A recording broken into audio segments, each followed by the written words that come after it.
महावीर स्वामी का जन्म वांछन उत्सव मनाया गया। निकली जल यात्रा, हुई माता त्रिशूला के 14 सपनों की बोली।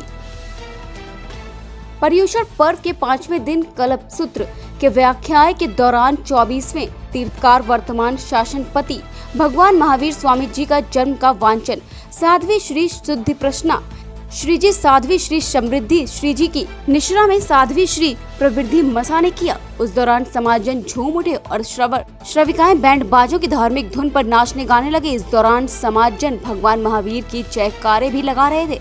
इसके बाद दोपहर 3 बजे जल यात्रा परंपरानुसार अलेश्वर महादेव मंदिर के समीप स्थित कमल कुंड से नगर में कोविड को देखते हुए सांकेतिक रूप से निकाली गई, जिसके लाभार्थी इंद्रमल जी बिरदी चंद जी नकौड़ा परिवार रहे, जिनके परिजन कलश उठाई यात्रा के दौरान जुलूस के आगे आगे चल रहे थे। जल यात्रा नगर के प्रमुख मार्गों से होते हुए गोपाल मंदिर स्थित श्री अजिनाथ मंदिर पहुंची, जहां पर कलश भगवान के सम्मुख रखा गया।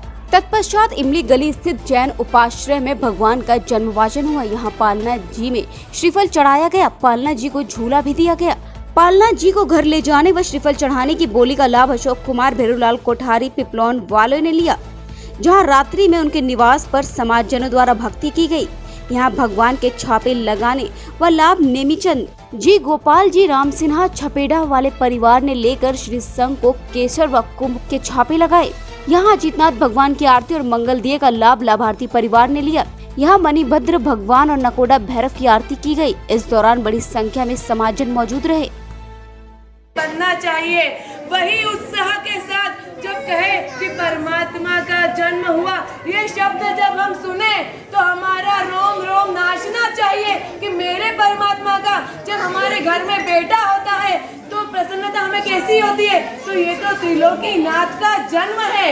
जब त्रिलोकी नाथ का जन्म हम सुने, हमारे कान जब ये शब्द सुनकर पावन बने कि हाँ, देवादिदेव चरण तीर्थंकर प्रभु महावीर स्वामी का जन्म हुआ है, तब हमारे रोम रोम बोलना ही नहीं पड़े कि हमें नाचना है। हमारा रोम रोम स्वतः नाचने लगे क्योंकि मेरे परमात्मा का जन्म हुआ है। बस इसी आनंद के साथ, उत्साह के साथ वो जो श्रीफल, सब श्रीफल लाए हो। जैसे ही जन्म की खबर सुनाई दे वैसे ही श्रीफल को बधाना है।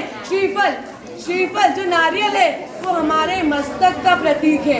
यहाँ पर जो हम परमात्मा के सामने हम अपना मस्तक झुका रहे हैं, हम अपना सर्वस्व परमात्मा को अर्पित कर रहे हैं। इसलिए इस नारियल को यहाँ पर बधाना है और सभी जने, ओ बहनों सा, सभी जने यहाँ पर परमात्मा के जैसे ही जन्म उत्सव का खबर सुने वैसे ही सब जने सभी खड़े होकर अपने आनंद की अभिव्यक्ति जोरदार करे, तभी हमारा जन्म वांछन सफल है। अपने जन्म वांछन में आप बता रहे हैं, उसी तरह हमारा इस प्रदूषण महापर्व का जो हृदय है वो क्या है? क्षमापना मिच्छामि दुक्कडम। उसी के दिन, संवत्सरी के दिन, जिस तादाद में आप यहाँ पर है, उसी दिन सभी को पोषण लेकर संवत्सरी प्रतिक्रमण, देखिए ये हमारा प्राण है। वर्ष भर में हम भले 365 दिन में से हम एक भी दिन प्रतिक्रमण नहीं करते हैं, पर यदि हम एक दिन भी करते हैं तो परमात्मा की आज्ञा में है, क्योंकि हमारा वार्षिक मिच्छामि दुक्कडम हो जाता है। यदि हम वो एक प्रतिक्रमण भी नहीं करते हैं तो हम परमात्मा की आज्ञा के बाहर हो जाते हैं। तो हो सके तो सभी जने पोषद ले उस दिन, और पोषद लेकर परमात्मा के जो परम वाणी जो हम 7 दिन नहीं सुन पाए, ऐसा कल्पसूत्र उसका सारांश 8वें दिन उसे सुनकर उसे बधाए। तो आज परमात्मा का जन्म वांछन आपके सामने बोला जा रहा है। सभी तैयार?